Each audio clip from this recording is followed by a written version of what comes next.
एक भूल ने सबक सिखा दिया। ये क्या सोमा, आज फिर तुमने दूध की मलाई निकाल ली? भाभी ने गुस्से से सोमा से कहा। हाँ भाभी, आज मैं बेसन और मलाई लगाने वाली हूँ ना, सोमा ने मुस्कुराते हुए कहा। क्या? पर कल तो तुमने वो वाला फेस पैक लगाया था। हाँ भाभी, उसके बाद साबुन नहीं यूज़ कर सकते ना, इसलिए। भाभी का गुस्सा और भी बढ़ गया। तुम्हारा दिमाग भी ठिकाने पर है? तुम्हें पता है दूध की क्या कीमत चल रही है? पर भाभी, थोड़ी सी मलाई ही तो ली है, आप इतना क्यों नाराज़ हो रही हो?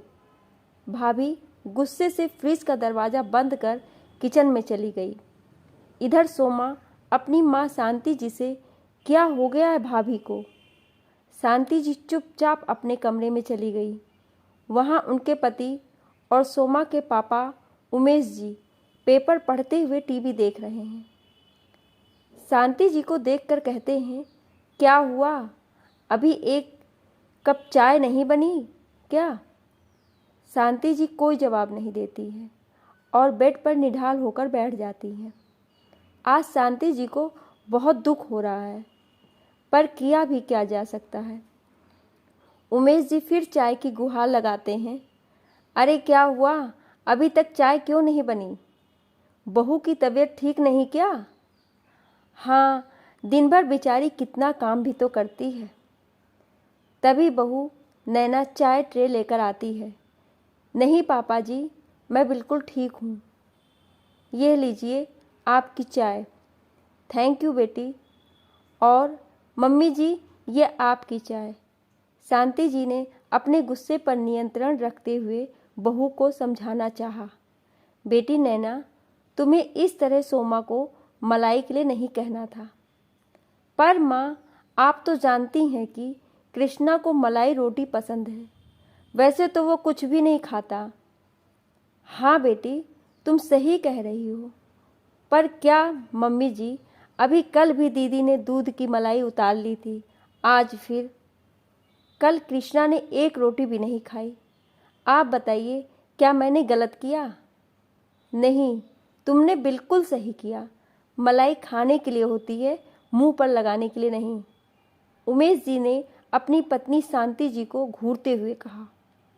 बहू के जाने के बाद शांति जी ने अपने पति को डांटते हुए कहा, वैसे तो आपको कोई बात सुनाई नहीं पड़ती, लेकिन सास बहू की बात बहुत तेजी से सुनाई पड़ती है। क्या ज़रूरत थी आपको बीच में बोलने की? उसने आपसे सवाल किया था? नहीं किया था, फिर भी जानना था। सुबह के 8 बजे तुम्हारे मुंह पर 12 क्यों बज रहे हैं? तुम तो बता नहीं रही थी। क्या मिला जानकर? चैन। हाँ हाँ, बस मुझे और मेरी बेटी को ऐसे ही आपकी लाडली बहू बातें सुनाती रहे, तभी चैन मिलता है आपको। कैसे बेचारी सोमा का मुंह छोटा सा हो गया था। किसकी वजह से? किसने कहा था उसे यहाँ मायके में आकर बैठने के लिए? उसकी खुद की वजह से, उमेश जी ने गुस्से से चिल्लाते हुए कहा। शांति जी ने उन्हें चुप कराते हुए कहा, धीमे बोलिए, सोमा सुन लेगी। पहले ही बेचारी दुखी है, और ये सब। दुखी क्यों है? यही तो उसे चाहिए था, मिल गया। दिन भर ससुराल में काम करना पड़ता, बैठने को नहीं मिलता था। उमेश जी ने पेपर मोड़ते हुए कहा। फिर आगे उन्होंने शांति जी से कहा, तुम भी तो यही चाहती थी कि तुम्हारी बेटी को आराम मिले। ससुराल में तो 1 मिनट भी नहीं बैठने को मिलता। बेचारी अपना ब्यूटी रूटीन भी फॉलो नहीं कर पाती। दिन भर फ़ोन करके तुम एक एक सेकंड का हाल लेती थी, अब भुगतो। इतना कहकर उमेश जी पार्क में टहलने चले गए। इधर शांति जी सोमा के कमरे में जाती हैं। सोमा उदास बैठी है। शांति जी सोमा का मूड चेंज करने के लिए कहती हैं, आज मैं अपनी बेटी को शॉपिंग लेकर जाऊंगी, फिर वहाँ से हम एक अच्छे से रेस्टोरेंट चलेंगे। वो पता है, मेरी किटी में ये मिसेस प्रिया है ना, वो बता रही थी नेहरू नगर वाली मार्केट में आजकल बहुत अच्छी अच्छी ड्रेसेस आई हैं, बिल्कुल नए फैशन की। पर सोमा और शांति जी पर किसी बात का कोई असर नहीं हुआ। सोमा वैसे ही उदासी से दीवारों को ताकती रहती है। शांति जी फिर सोमा से कहती हैं, छोड़ ना अपनी भाभी की बातों का, कल से मैं तेरे लिए अलग से दूध लिया करूँगी। नहीं मम्मी, भाभी की आदत हो गई है हर समय मुझे ऐसे ही बोलने की। देखा नहीं था कल काम वाली बाई के सामने कैसे साबुन के लिए सुना रही थी। लगता ही नहीं ये मेरा अपना घर है, जैसे लगता है मैं हर समय कुछ गलत कर रही हूँ। सब मुझे ऐसे देखते हैं जैसे मैं कोई अपराधी हूँ। भाभी तो मुझे जैसे हर समय डांटने का मौका ही ढूंढती रहती है। क्या ससुराल से आकर मैंने कुछ गलत किया? नहीं बेटा, ऐसा कुछ नहीं है। वो काम करते करते नैना थक जाती है ना, इसीलिए। और कोई बात नहीं। तू ऐसा क्यों नहीं करती? दामाद जी को फ़ोन करके देखना वो एकदम खुश हो जाएंगे। नहीं माँ, उन्हें लगेगा मैं हार गई। 1 महीना भी मायके में नहीं रह पाई। वो लोग यही तो चाहते हैं, मुझे हारा हुआ देखना। नहीं बेटा, ऐसा कुछ नहीं है। दामाद जी तो बहुत अच्छे हैं और इसमें हार जीत क्या? अपने मायके ही तो आई है तू, और मायके से पति को फ़ोन करने में क्या हार जीत? चल फ़ोन लगा मेरे सामने अभी। नहीं माँ, आप नहीं समझेंगी। इतना कहकर सोमा शांति जी के गोद में सिर रखकर रोने लगती है। शांति जी की आंखें आंसू से भर आती हैं और वे अपने आंसू छुपा लेती हैं और सोमा को हाल में चलकर नाश्ता करने को कहती है। सोमा कहती है, नहीं माँ, मैं नहीं जाऊँगी। मुझे फिर से भाभी बोलेंगी। मुझे किसी के सामने नहीं जाना।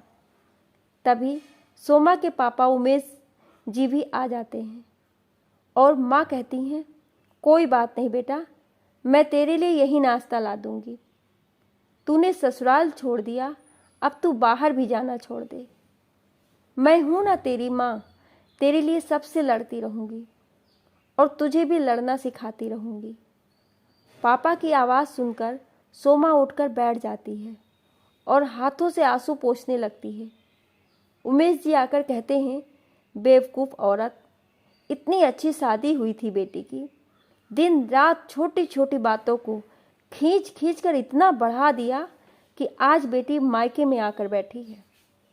कितने शांत और समझदार हैं दामाद जी। इतनी बड़ी नौकरी फिर भी घमंड रत्ती भर का नहीं। जब सबने पहली बार उन्हें देखा था तो लोगों की आंखें फटी की फटी रह गई थी। कितने शानदार व्यक्तित्व के मालिक हैं दामाद जी। चारों तरफ नजरें दौड़ा लो, किसी का दामाद इतना काबिल नहीं और इतना हैंडसम नहीं है। इतना अच्छा घर परिवार छोड़कर मायके में बैठी है। जो इंसान समझदारी से काम नहीं करता वह इसी तरह मुंह छिपाकर कमरे में पड़ा रहता है। इतना कहकर वो कमरे से बाहर चले गए। सोमा से बिना कुछ बोले उमेश जी के पीछे पीछे शांति जी भी चली गईं। सोमा जहाँ बैठी थी वहीं बैठी रही, जैसे उसे लग रहा था उसने बहुत बड़ी गलती कर दी, उसके हाथ से सब कुछ निकल गया हो। अब सोमा को अपनी गलती का एहसास हो रहा है।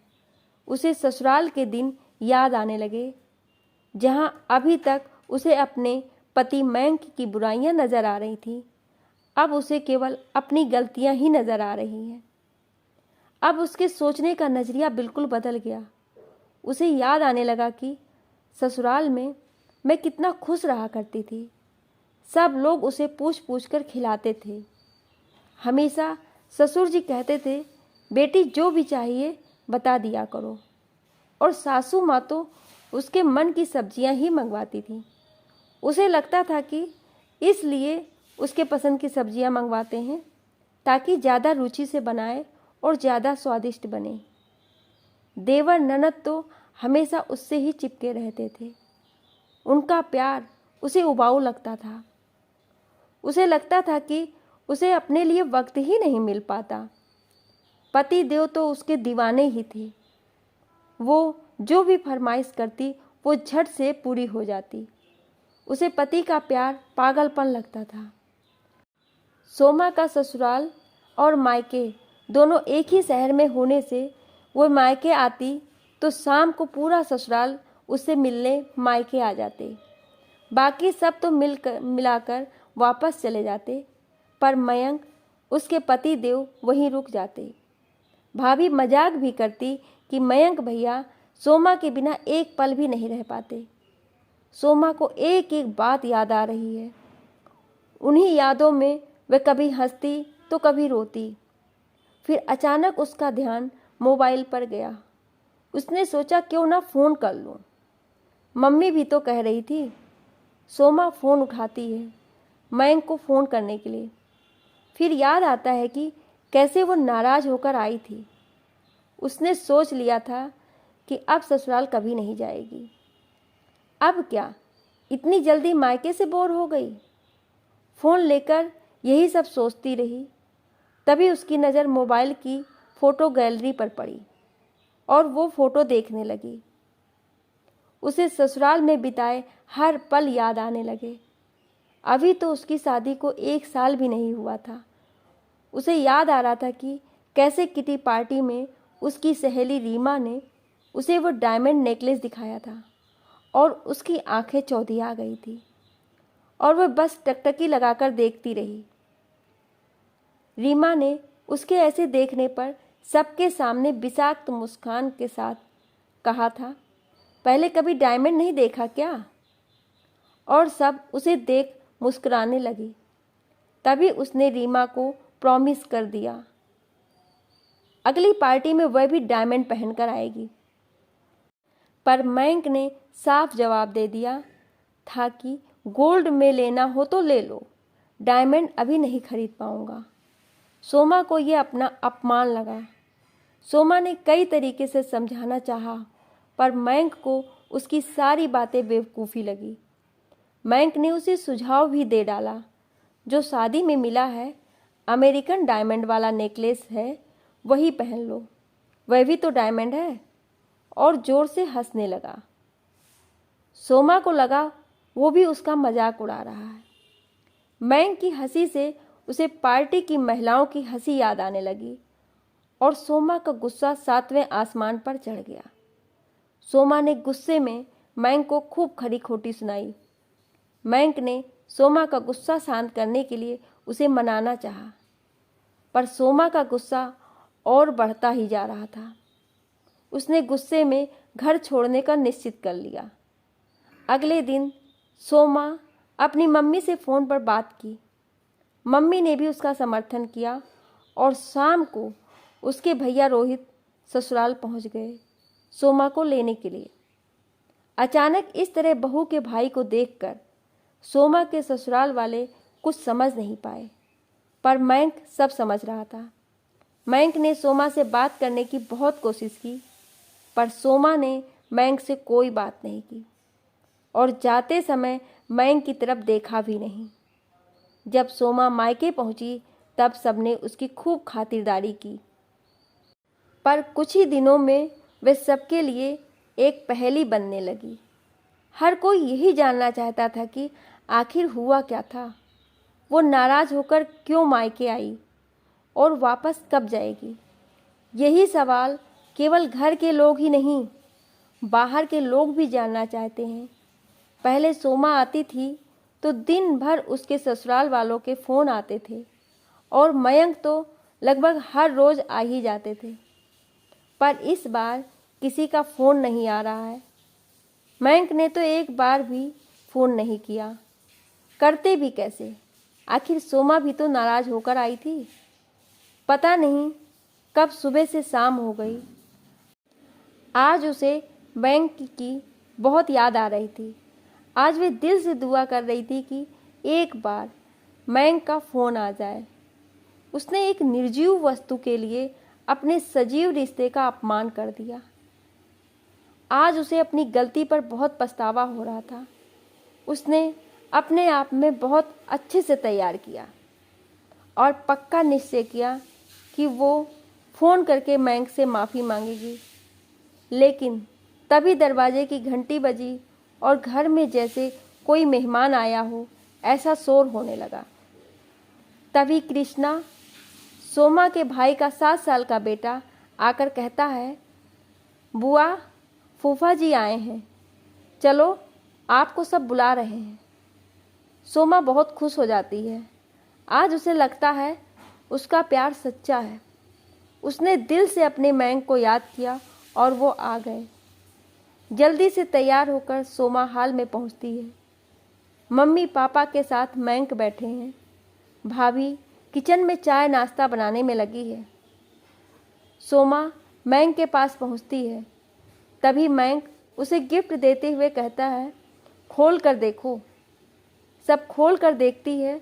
उसमें एक डायमंड नेकलेस रहता है। सोमा की आंखें फटी रह जाती है। ये तो वही नेकलेस है जो उसे चाहिए था। मयंक कहते हैं, इसे खरीदने के लिए मैं इतने दिनों से लगा हुआ था। अब तो खुश हो ना। सोमा ने तो पहले ही मयंक के प्यार को जान लिया था और उसके साथ जाने का निश्चय भी कर लिया था। पर ये नेकलेस लाकर उन्होंने सोमा की इज्जत में हीरे जड़ दिए। सोमा और उसके मम्मी पापा और भाभी नेकलेस को देखते हैं। तभी सोमा के भैया आ जाते हैं। सब चाय नाश्ता करते हैं। मयंक सोमा से पूछते हैं, अब तो चलोगी ना? सब हंसने लगते हैं। सोमा शर्माते हुए कहती है, जी जरूर। सोमा जाने से पहले मन ही मन प्रण करती है, अब वह कभी भी अपने साज श्रृंगार पर आवश्यकता से अधिक समय नहीं खर्च करेगी और ना ही कभी किसी के फालतू का चैलेंज करेगी। उसके पास जो है, जितना है, उसी में खुश रहेगी। सोमा की एक भूल ने उसे जीवन भर का सबक सिखा दिया। आशा करती हूँ कि ये कहानी आपको अच्छी लगी होगी। कहानी अच्छी लगी हो तो लाइक, शेयर और कमेंट ज़रूर करिएगा और ऐसी ही कहानियाँ सुनने के लिए हमें सब्सक्राइब ज़रूर करें। Thank you.